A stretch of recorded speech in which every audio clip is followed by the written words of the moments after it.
Vamos a empezar en oración antes de abrir la palabra de Dios. Señor, gracias te damos por este día, gracias por tantas bendiciones que recibimos de tu mano. Gracias te damos por tu palabra que es viva y eficaz, nos guía, nos enseña y pues pedimos que tu Espíritu nos acompañe en esta mañana mientras abrimos tu palabra para ver el mensaje que tienes para nosotros. Pedimos que hables a nuestro corazón y que podamos poner en práctica lo que vemos en esta mañana. En el nombre de Cristo, amén. Abren sus Biblias, hermanos, a Juan capítulo 15. Hoy vamos a leer y estudiar los primeros 11 versículos de este capítulo. Vamos a hablar hoy sobre la vid fructífera. Os voy a leer primero los primeros 11 versículos. Dice así: Yo soy la vid verdadera, y mi Padre es el viñador. Todo sarmiento que en mí no da fruto, lo quita, y todo el que da fruto, lo poda, para que dé más fruto. Vosotros ya estáis limpios por la palabra que os he hablado. Permaneced en mí, y yo en vosotros. Como el sarmiento no puede dar fruto por sí mismo, si no permanece en la vid, así tampoco vosotros, si no permanecéis en mí. Yo soy la vid, vosotros los sarmientos. El que permanece en mí y yo en él, ese da mucho fruto, porque separados de mí, nada podéis hacer. Si alguno no permanece en mí, es echado fuera como un sarmiento y se seca. Y los recogen, los echan al fuego y se queman. Si permanecéis en mí y mis palabras permanecen en vosotros, pedid lo que queráis y os será hecho. En esto es glorificado mi Padre, en que deis mucho fruto, y así probéis que sois mis discípulos. Como el Padre me ha amado, así también yo os he amado. Permaneced en mi amor. Si guardáis mis mandamientos, permaneceréis en mi amor, así como yo he guardado los mandamientos de mi Padre y permanezco en su amor. Estas cosas os he hablado para que mi gozo esté en vosotros y vuestro gozo sea perfecto. Seguimos en este último gran discurso de Jesús que encontramos aquí en el libro de Juan, el Evangelio de Juan, desde el capítulo 13 hasta el capítulo 17. Y aquí vemos que Jesús está hablando una analogía, hablando de la vid, una vid, de que Él es la vid y que nosotros somos los sarmientos, o si usamos lenguaje que tal vez es más común para nosotros, diríamos que Jesús es el tronco y nosotros somos las ramas. Este, estas palabras que inician, yo soy la vid verdadera, este es el último de los 7 yo soy que pronuncia Jesús en el Evangelio de Juan. Cada vez que Jesús dijo yo soy, pues está utilizando el nombre de Dios, Yahvé o yo soy, porque Dios se reveló a Moisés diciendo yo soy el que soy, ¿verdad? Yo soy el que soy. Entonces Jesús se está identificando como Dios cada vez que él decía yo soy. Pero también cada uno de estas frases de yo soy describen aspectos muy interesantes y muy importantes acerca de Jesús y la mayoría tienen que ver con el Evangelio. Entonces yo quiero mencionar estos 7 yo sois brevemente. Encontramos el primero en Juan 6:35 cuando Jesús dijo yo soy el pan de la vida. El que viene a mí no tendrá hambre y el que cree en mí nunca tendrá sed. Es interesante de que cada uno de estos, o casi cada uno de estos yo soy, Pues había algo en el contexto, algo en el momento en que Jesús los pronunció que ayudó a provocar este yo soy. Entonces, cuando Jesús dijo yo soy el pan de la vida, este fue el día después de alimentar a los 5,000. La multitud lo estaba buscando, ¿sí? El día siguiente, pero ellos estaban buscando no a Jesús, pero estaban buscando el pan. Y Jesús les dijo a ellos básicamente, yo soy el único que puede dar satisfacción. El siguiente es en Juan 8:12, cuando Jesús dijo, yo soy la luz del mundo. El que me sigue no andará en tinieblas, sino que tendrá la luz de vida. Si se acuerdan, hablamos de esto hace unas semanas.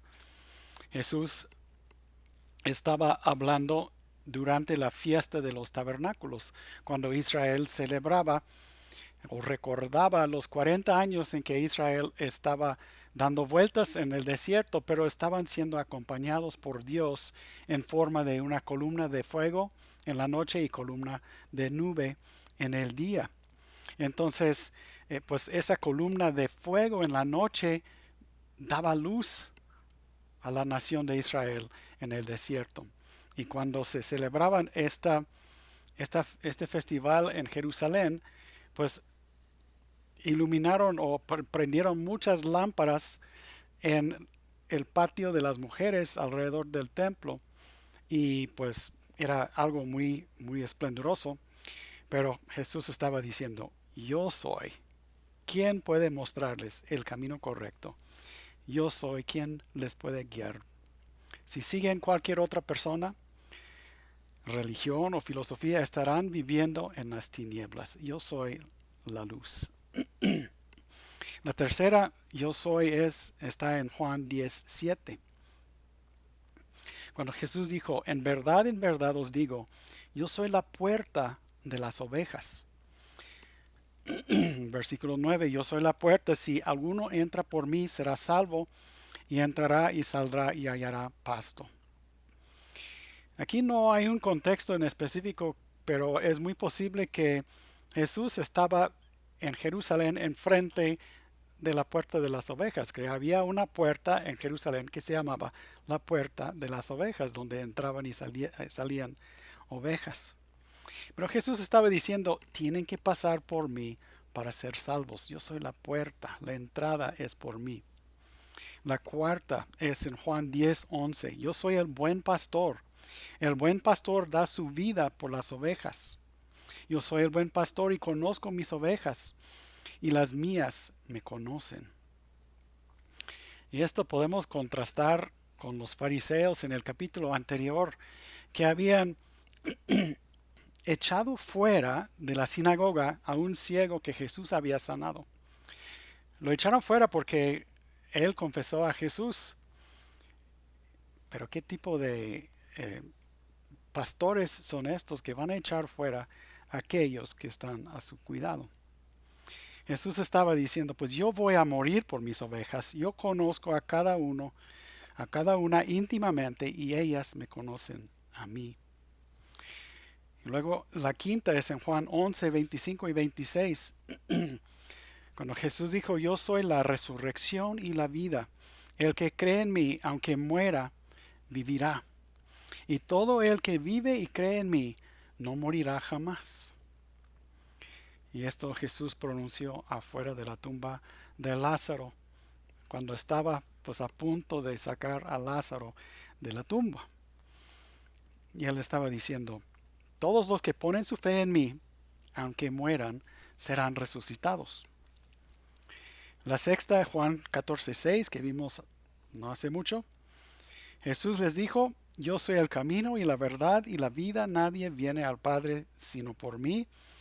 Y esta declaración fue en respuesta a lo que había dicho Tomás, quien dijo, Señor, si no sabemos a dónde vas, ¿cómo vamos a conocer el camino? Y Jesús dice, yo soy el camino, sí me conocen, sí conocen el camino. Y esa es la séptima y última yo soy en el Evangelio de Juan. El yo soy la vid verdadera y mi Padre es el viñador. Y podemos decir que ellos estaban en la mesa de la última cena, donde entre otras cosas ahí había vino. Y este vino pues era fruto de la vid. Entonces es muy probable que el vino en la mesa provocó, en cierta manera, provocó esta discusión, estas palabras de Jesús.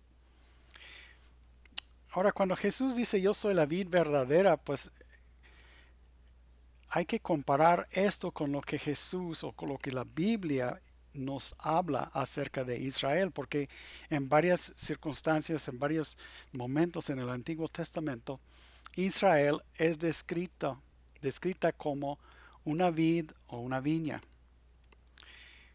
Tal vez la más amplia porción sobre esto está en Isaías 5, 1 al 7. Voy a leer este pasaje. Isaías 5, 1 al 7. Que dice, cantaré ahora a mi amado, el canto de mi amado acerca de su viña. Mi bien amado tenía una viña en una fértil colina.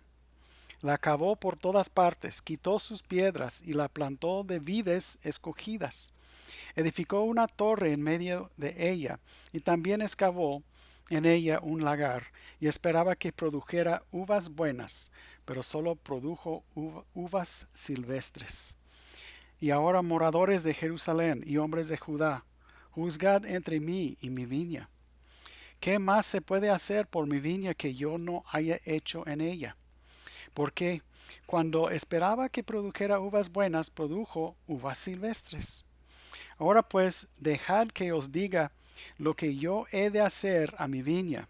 Quitaré su vallado y será consumida, derribaré su muro y será hollada.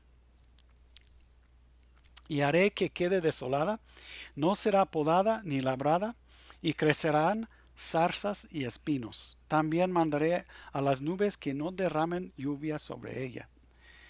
Ciertamente la viña del Señor de los ejércitos es la casa de Israel, y los hombres de Judá su plantío delicioso. Él esperaba equidad, pero he aquí derramamiento de sangre, justicia, pero he aquí clamor.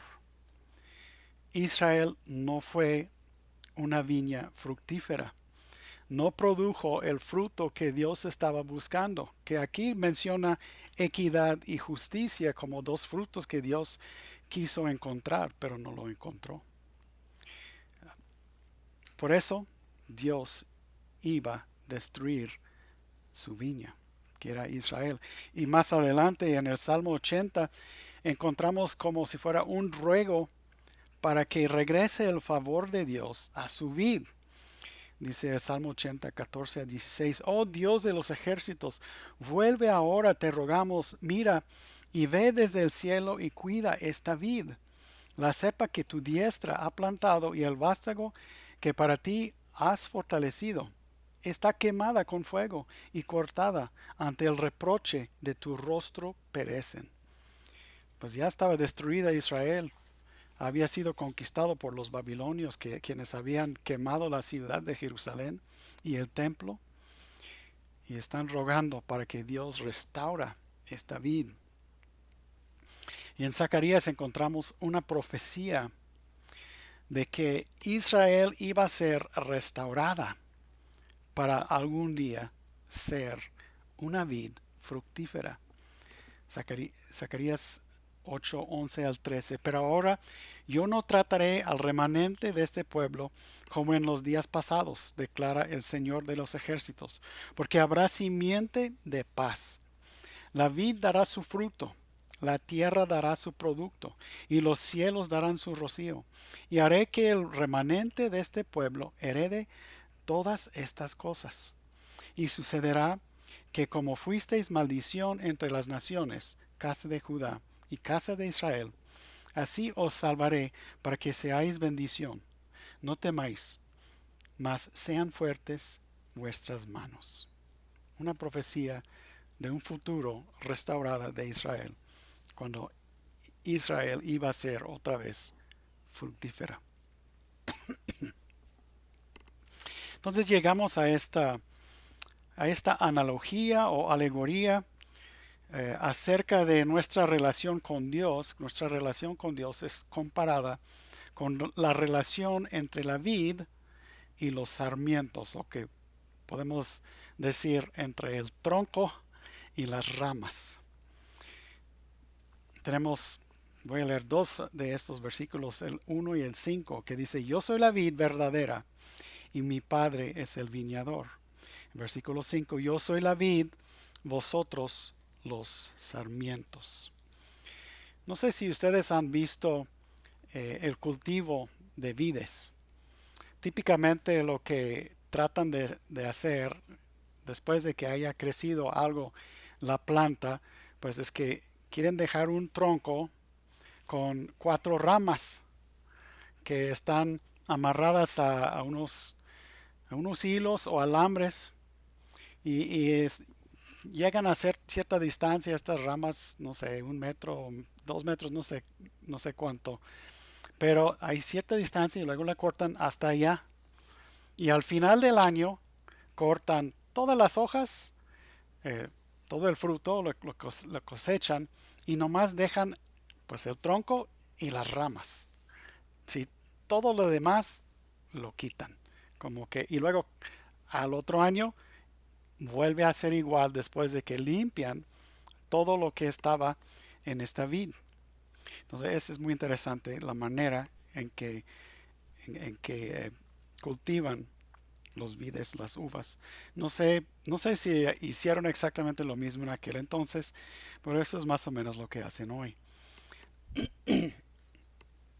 Esta vid con las ramas nos habla y también nos representa la iglesia, que es un tronco y muchas ramas. Aquí, pues, en este, pues, si queremos extender la analogía, hay muchísimas ramas y cada rama es un creyente en Jesús, es un seguidor de Jesús, uno que ha puesto su fe en Cristo. Cristo y sus discípulos forman una unidad, una planta o un cuerpo, que es la iglesia. Es semejante a lo que vemos en Efesios 5 cuando habla de la iglesia diciendo que Jesús es la cabeza y nosotros somos el cuerpo y que cada uno de nosotros eh, es como diferente parte del cuerpo. Pero, esto está en Corintios, pero bueno, eh, Jesús dice aquí: yo soy la vid verdadera. ¿Sí? La verdadera, la real, la genuina, más real que Israel. Israel fue una vid, falló mucho, no produjo el fruto que yo quería. Pero Jesús es la vid genuina, la verdadera. Siendo nosotros las ramas, Jesús es la fuente de nuestro alimento espiritual. Él es la fuente de nuestra fortaleza, de nuestra vida. Cuando se desconectan, si se cortan una de las ramas, ya no fluye el jugo eh, que fluye en una planta, en la vid, para darle alimento, viniendo desde las raíces hasta arriba, hasta las ramas. Desconectas la rama y muere. En Jesús, perdón, es Jesús quien nos imparte la gracia que necesitamos día tras día. Sí. Vamos a hablar del caso de aquellos que permanecen y después hablaremos sobre aquellos que no permanecen. La primera cosa que debemos ver es esta palabra permanecer, porque es la palabra clave en este pasaje. Ocurre la palabra permanecer en alguna forma 10 veces en estos 11 versículos. La palabra permanecer en griego es meno, que quiere decir permanecer, quedar, continuar, habitar, vivir, hospedar, alojar, perseverar o estar presente. ¿Sí? La idea es que se queda. ¿Sí? Podemos ver pues hasta tres implicaciones de qué quiere decir permanecer. La primera es que implica conexión. ¿Sí? Las ramas están conectadas al tronco y nosotros estamos conectados a Cristo. Y se tiene que quedarse así conectadas. También permanecer habla de dependencia. ¿Sí? La vida y la fortaleza de las ramas viene del tronco o la vid. Las ramas no pueden sostenerse a sí mismos. Para producir fruto, para producir eh, hojas, pues no van a hacer nada si quitas las ramas del tronco. Morirá.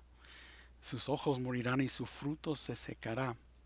Como dice Jesús, separados de mí, nada podréis hacer. Sí, nosotros también estamos totalmente dependientes de Jesucristo. No podemos hacer nada en nuestras propias fuerzas. No podemos hacer nada separado de Él.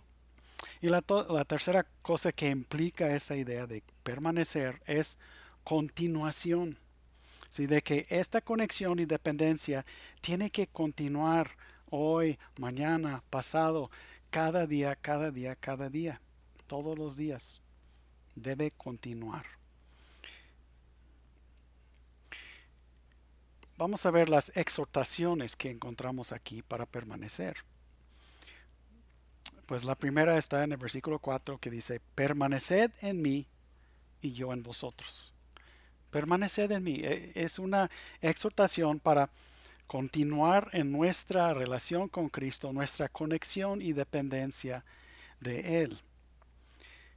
Y luego la segunda parte que dice, y yo en vosotros, pues Jesús promete que va a estar con nosotros hasta el fin del mundo. Entonces, eh, mientras estamos en Él, Él va a estar con nosotros.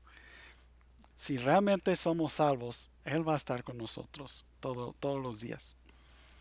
Entonces, esta es la primera exhortación de permanecer en Cristo. La segunda no es una exhortación directa, pero lo podemos tomar así, es lo que dice el versículo 7. Dice, si permanecéis en mí y mis palabras permanecen en vosotros, pedid lo que queráis y os será hecho. Entonces estoy enfocando en la segunda parte de ese versículo cuando dice, y mis palabras permanecen en vosotros. Obviamente es el deseo de Jesús, de que sus palabras permanecen en nosotros.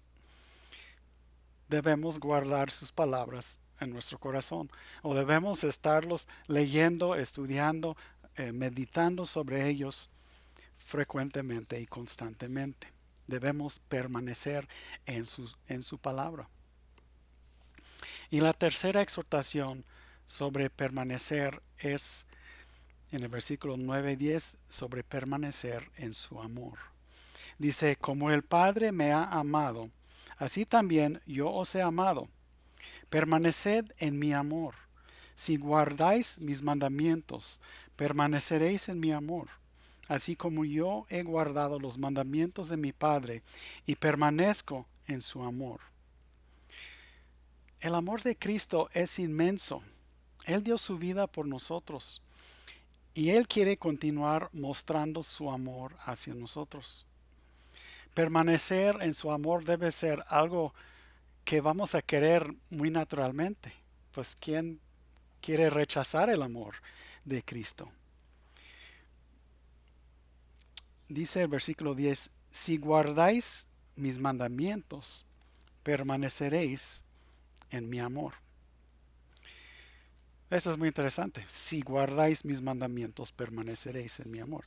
¿Qué quiere decir esto? Si dejamos de obedecer a Cristo, ¿ya perdemos su amor?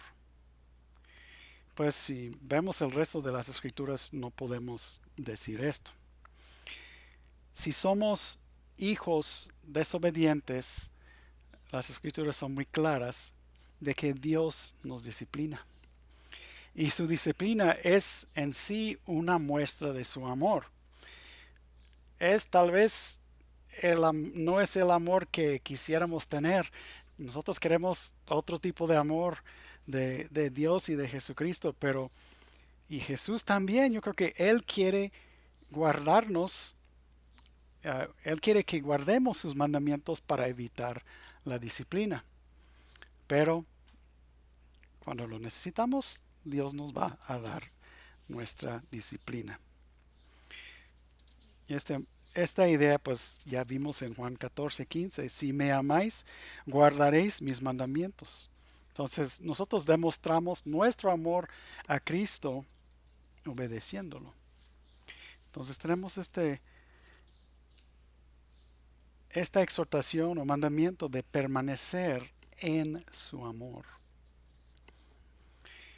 ¿Quiénes son los que permanecen? Esta es una pregunta muy interesante. ¿Quiénes son los que permanecen?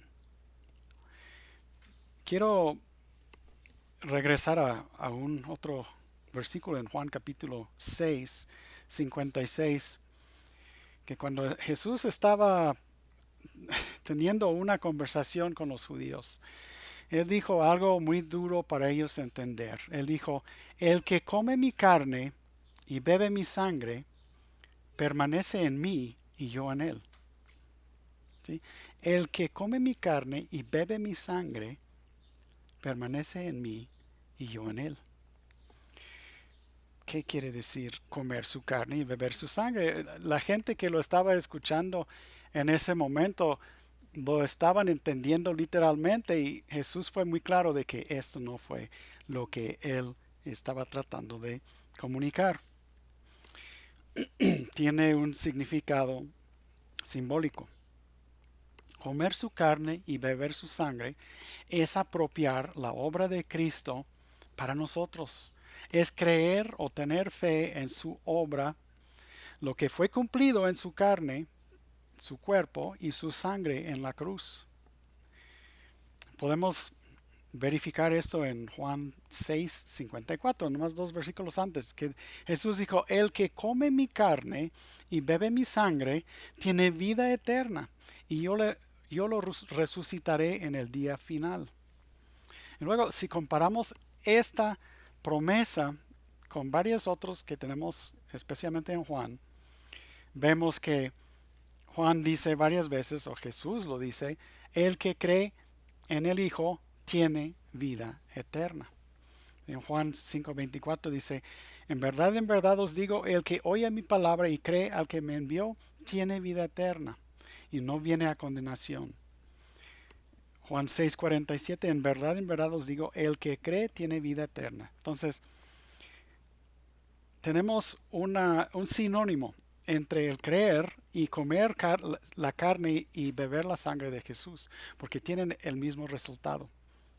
Si comes mi carne y bebes mi sangre, tienes vida eterna. Si crees en mí, tienes vida eterna. Está hablando de la misma cosa. Los que han puesto su fe en Jesucristo como su Salvador son los que permanecen en Él. Los que no permanecen en Él demuestran que no fueron salvos. Vamos a hablar acerca de estos más adelante. Los que permanecen tienen una fe sólida en Jesucristo, una fe que continúa. Y estos continuamente están recibiendo su alimentación de Jesucristo. ¿Sí? Mantienen una relación con Él.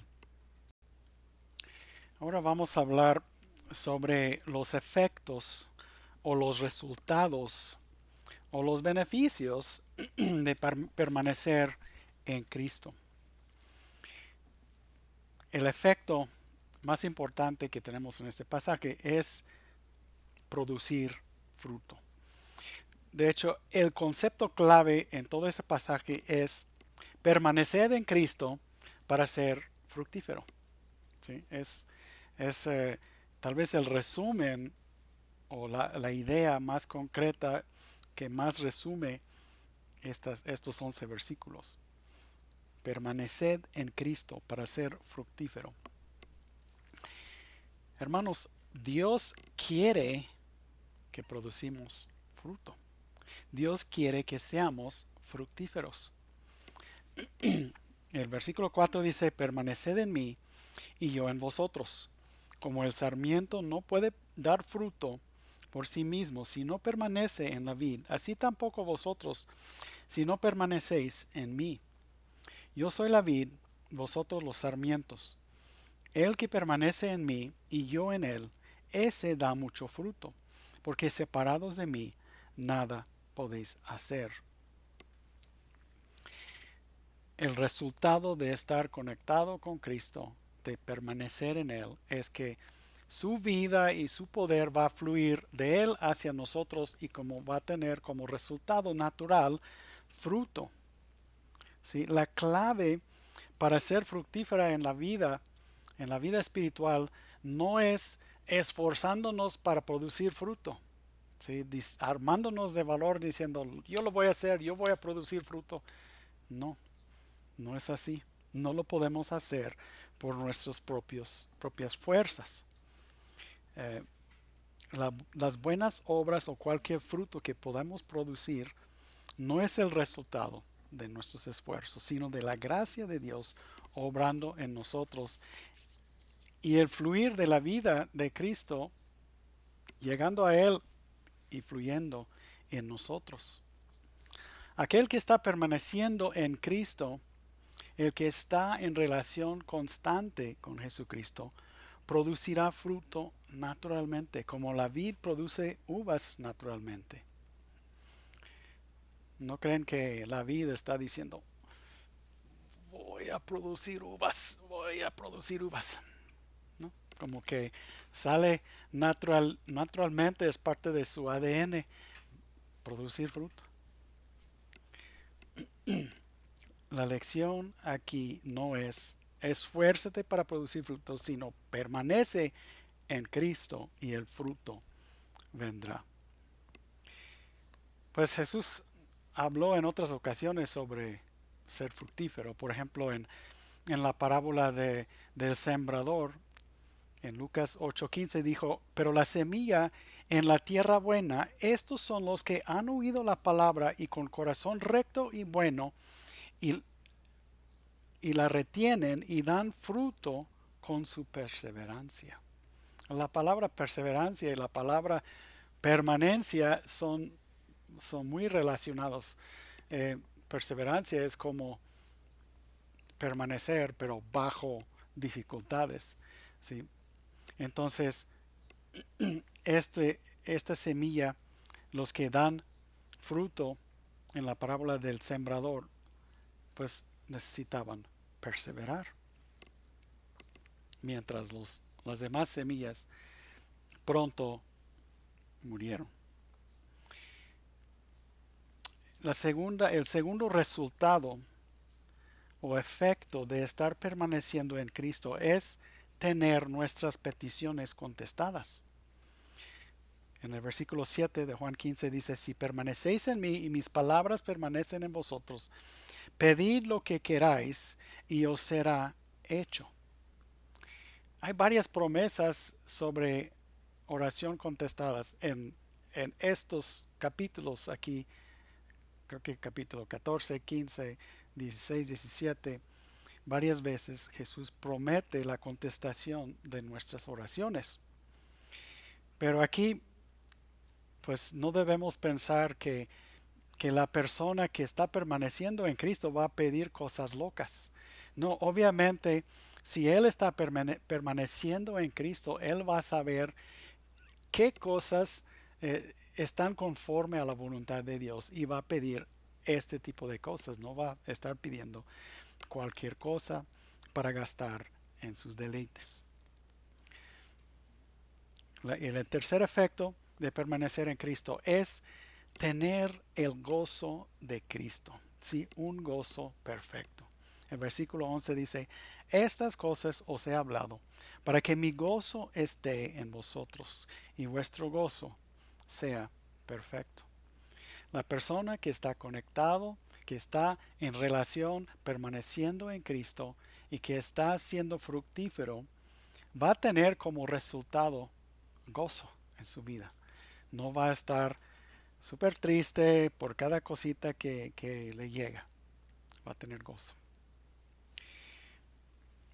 Ahora hay una pregunta que podemos hacer. ¿Hay niveles de nuestra permanencia? Es decir, hay unos que están más conectados con Cristo que otros. Bueno, primero tenemos que reconocer que en este pasaje no habla nada de niveles, ¿sí? Habla muy blanco y negro, ¿sí? De que la rama está conectada al tronco o está separada del tronco. Sí, es muy blanco y negro, sí o no. Pero sabemos en la práctica que es posible tener más relación o menos relación con Jesucristo, dependiendo de cuánto tiempo pasamos con Él. Hay quienes que están en la palabra y en oración todos los días, y hay otros que no alimentan su relación con el Señor más que una vez cada 8 días. Pues debemos ser aquellos que estamos con Cristo constantemente, frecuentemente, porque necesitamos su alimentación todos los días. No necesitamos alimentarnos nomás una vez a la semana. ¿Qué es fruto? Esta es otra pregunta que vale la pena hacer y contestar. ¿Qué es fruto? Porque habla de ser fructífero. En el pasaje que vimos en Isaías 5, hablaba de equidad y justicia. Era el fruto que Dios estaba buscando en Israel, en la nación, equidad y justicia. Yo creo que a Dios le gustaría ver equidad y justicia en todas las naciones, aquí en México también. Y yo creo que a nosotros nos gustaría ver equidad y justicia en esta nación. Otro ejemplo de fruto, bueno, varias veces en el Nuevo Testamento menciona fruto de justicia, pues es hacer lo que es correcto o justo. También en Efesios 5:9 dice, el fruto de la luz consiste en toda bondad, justicia y verdad. Otras manifestaciones del fruto. Pero yo creo que uno de los más relevantes para nuestras vidas es el fruto del Espíritu, que encontramos en Gálatas 22 y 23, que refleja un carácter transformado. ¿Sí? El amor, gozo, paz, paciencia, benignidad, bondad, fidelidad, mansedumbre y dominio propio. En Romanos 6:22 dice que la santificación es un fruto también y que es realmente lo mismo de lo que vimos en Gálatas 5:22, porque la santificación es la transformación de nuestro carácter. En Colosenses 1:10 habla de buenas obras. En Hebreos 13:15 habla de alabanza a Dios como un fruto. Dice, por tanto, obedezcamos continuamente mediante el sacrificio de alabanza a Dios, es decir, el fruto de labios que confiesan su nombre. Y luego también el crecimiento de la iglesia, almas rescatadas son fruto también. Podemos ver Colosenses 1:6 y también podemos ver en Juan 4, 35 y 36, después de que Jesús habló con la mujer samaritana y ella regresó a la ciudad, y cuando estaba viniendo de nuevo, había mucha gente que estaban viniendo para ver a Jesús. Y Jesús, al ver esto, dijo, alzad vuestros ojos y ved los campos que ya están blancos para la siega, y el segador recibe salario y recoge fruto para vida eterna. Entonces, recogiendo fruto para vida eterna es recogiendo almas para el reino, el evangelismo y viendo a personas salvas. Pero muchas veces hay gente que piensa que este es el único fruto. Sí, la salvación de las almas es un fruto muy importante, pero la transformación de nuestro carácter es un fruto muy importante también. ¿Para qué sirve tener un evangelista con un carácter terrible. Yo creo que no funcionaría muy bien. ¿Qué es el proceso de limpieza? Habla de la limpieza desde el inicio de este capítulo. Dice, Jesús dijo, mi Padre es el viñador. Todo sarmiento que en mí no da fruto, lo quita, y todo el que da fruto, lo poda para que dé más fruto. Vosotros ya estáis limpios por la palabra que os he hablado. Habla aquí de diferentes acciones en cuanto a la limpieza. El uno es remover o quitar. Dice, todo sarmiento que en mí no da fruto, lo quita. ¿Cuáles son estos? Pueden ser tal vez incrédulos, puede ser tal vez creyentes que no, pues, que Dios lleva de esta vida porque no están aportando nada a su reino. Pero de todos modos, Dios remueve a los que supuestamente lo están siguiendo, pero no están produciendo nada. Dios los quita. Y tal vez tú conoces de algunos que han salido de la iglesia, de nuestra o de la iglesia en términos generales, y que ya no están en ninguna iglesia. Tal vez Dios los removió, Dios los quitó, para que no están estorbando. Nos gustaría verlos llegar a una fe verdadera en Cristo, ¿verdad? Pero seguramente Dios obra en sus vidas para que tienen oportunidad tras oportunidad para creer en Cristo, pero yo creo que Dios, cuando ve que una persona está nomás ahí entre sus hijos, pero realmente no es creyente, este no va a producir fruto y que Dios lo quita. Pero no quita a todos. La siguiente acción, la segunda acción que hace Dios es podar. Dice, y todo el que da fruto lo poda para que dé más fruto. Sí, la rama que da fruto es podada. ¿Qué es la poda? Es que pues se quita hojas, se quita partes de la rama. Las plantas tienen a veces una tendencia de producir muchas hojas. Y si está produciendo muchas hojas, la energía de la planta está yendo a estas hojas en lugar de ir al fruto. Entonces, muchas veces conviene quitar hojas para que más de la energía de la planta pueda ir al fruto. Dios puede hacer lo mismo con nosotros. Dios puede quitar de nosotros cosas que nos estorban para producir fruto. O puede ser que estamos muy activistas, estamos haciendo muchas cosas que pensamos que son buenas, pero son tal vez como hojas. Es decir, no es lo que Dios realmente quiere de nosotros. Entonces Dios pues, en su manera y en su tiempo quitará estas cosas de nosotros para que estemos produciendo el fruto que Él quiere. Y esto es algo que el Padre hace, ¿sí? Es el Padre que hace la podada. Otra parte de esa podada yo creo que puede ser la disciplina de Dios. Hebreos 12:11 dice, al presente ninguna disciplina parece ser causa de gozo, sino de tristeza. Sin embargo, a los que han sido ejercitados por medio de ella, les da después fruto apacible de justicia. Es decir, la persona que recibe disciplina de Dios, si se somete a esa disciplina, Dios va a producir fruto en su vida. Yo creo que este versículo debe dar mucha esperanza para aquellos que piensan que han estado lejos de Dios, han fallado mucho a Dios y tal vez han experimentado la disciplina de Dios.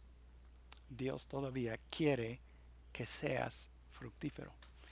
A través de su disciplina, Dios quiere regresarte a su camino para que tú seas fructífero. Luego también decía aquí en el versículo 3, vosotros ya estáis limpios por la palabra que os he hablado.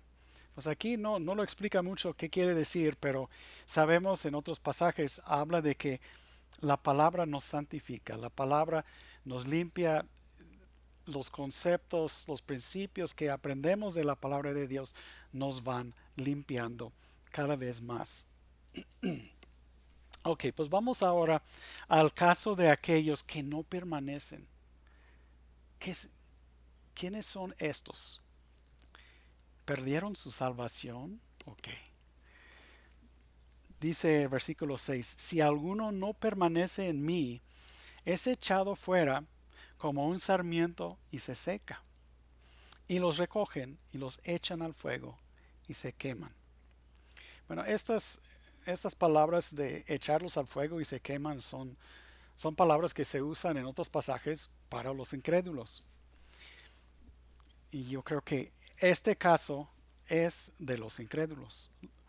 Son aquellos que siguen a Jesús por un tiempo, pero dejen de seguirlo. Tenemos, por ejemplo, el caso de Judas Iscariote, que es muy reciente en la memoria de Jesús y sus discípulos. En el capítulo 13, Judas Iscariote salió para ir a traicionar a Jesús. Aunque parece que los discípulos no sabían qué estaba pasando todavía, pero iban a saber. Judas Iscariote andaba con Jesús 3 años y al final lo traicionó. ¿Por qué?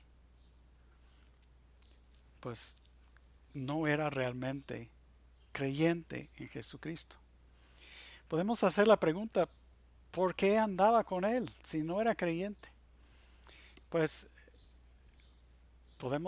no tenemos todo el detalle acerca de Judas Iscariote, pero él, como podemos ver en muchos otros casos, había muchos que querían ver el reino de Israel restablecido en aquel tiempo y estaban siguiendo a Jesús nomás por eso.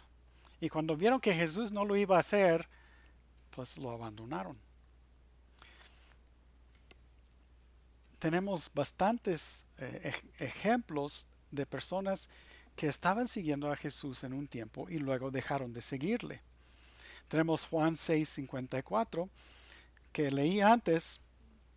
Jesús dijo estas palabras muy difíciles para la multitud de entender. Jesús dijo, el que come mi carne y bebe mi sangre tiene vida eterna y yo le resucitaré en el día final. Y la multitud batallaba y batallaba para entender esto. Y finalmente, cuando llegamos al versículo 66, leemos, como resultado de esto, muchos de sus discípulos se apartaron y ya no andaban con él. Los llama discípulos. Eran personas que estaban siguiendo a Jesús, que estaban aprendiendo de él, pero no habían realmente puesto su fe en él. Y dejaron de seguirle. Tenemos el caso también de la semilla que cayó en pedregales en la parábola del sembrador.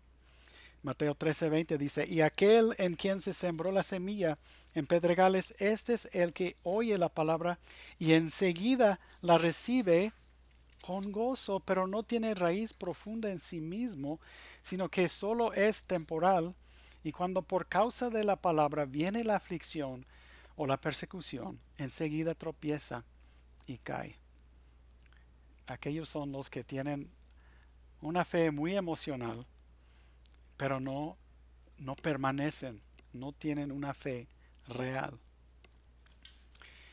Tenemos el caso también de la multitud en Jerusalén en el Domingo de Ramos, que estaban gritando Hosana, ¿sí? Estaban gritando y proclamando a Jesús, pero unos días después estaban diciendo crucifícale, crucifícale. ¿Cómo sucedió esto? No eran discípulos de Jesús, no eran personas que habían puesto su fe en Jesús. Es muy fácil decir algunas palabras en un momento, pero que no realmente reflejan la realidad en el corazón. Pablo también habla de un discípulo que se llamaba Demas en 2 de Timoteo 4:10. Pues Demas me ha abandonado habiendo amado este mundo presente y se ha ido a Tesalónica. Demas era uno de los discípulos de Pablo que estaba yendo con Pablo para predicar la palabra, pero se apartó y dijo, no, me gusta más el mundo. El hecho de que él abandonó y si nunca regresó, no sabemos más acerca de él, pero si nunca regresó, pues tendremos que decir que realmente no tenía una fe sólida en Cristo. Pedro también habló de los profetas falsos. En 2 de Pedro 2:15 dice, abandonando el camino recto. Está hablando de ciertos profetas. Abandonaron el camino recto. Quiere decir que en un momento estaban en el camino correcto, pero lo abandonaron. Abandonando el camino recto, se han extraviado, siguiendo el camino de Balaam, el hijo de Beor, quien amó el pago de la iniquidad. Diciendo, estas son personas que les importa más el dinero que el camino de Dios. Y yo creo que hay muchas personas que están en la iglesia, especialmente predicadores que reciben muchísimo dinero, que están ahí porque aman el dinero, no porque aman a Dios. También, el último ejemplo, Juan escribe en 1 de Juan 2, 18 y 19. Juan explica el caso de varios que se apartan. Dice, hijitos, es la última hora. Y así como oísteis que el anticristo viene, también ahora han surgido muchos anticristos. Por eso sabemos que es la última hora. Salieron de nosotros, pero en realidad no eran de nosotros, porque si hubieran sido de nosotros, habrían permanecido con nosotros, pero salieron a fin de que se manifestara que no todos son de nosotros. Sí, él dijo, si hubieran sido de nosotros, habrían permanecido con nosotros. Aquí está hablando otra vez de esa idea de permanecer. Es importante permanecer en Cristo. Vamos a concluir. Cristo es la vid verdadera. Él es el tronco y nosotros somos las ramas. Nuestra vida y fortaleza viene de Él. Permanezca en Él. Permanezca en su amor. Permanezca en su palabra. Dios quiere producir mucho fruto en tu vida. Tú no lo puedes producir por ti mismo, ni por tus fuerzas, sino que tienes que estar recibiendo tu vida y tu fuerza de Cristo día tras día. Vamos a orar. Señor, gracias te damos por esta enseñanza de Jesucristo acerca de la vid, de que Él es la vid verdadera. Pedimos que hables a nuestros corazones en cuanto a nuestra relación contigo, con Cristo, para acercarnos a ti cada vez más, para que podamos siempre estar recibiendo nuestro alimento de ti y de tu palabra, siempre estar en comunión contigo, en oración y por medio de tu palabra y tu espíritu. Pedimos que obres en nosotros, en nuestras vidas, para que en el tiempo que tú quieres que produzcamos mucho fruto. Gracias te damos, Señor, en el nombre de Cristo. Amén. Les voy a dejar con esta bendición final de 2 de Corintios 13. Por lo demás, hermanos, regocijaos, sed perfectos, confortaos, sed de un mismo sentir, vivid en paz, y el Dios de amor y paz será con vosotros. La gracia del Señor Jesucristo, el amor de Dios y la comunión del Espíritu Santo sean con todos vosotros. Que Dios les bendiga, hermanos.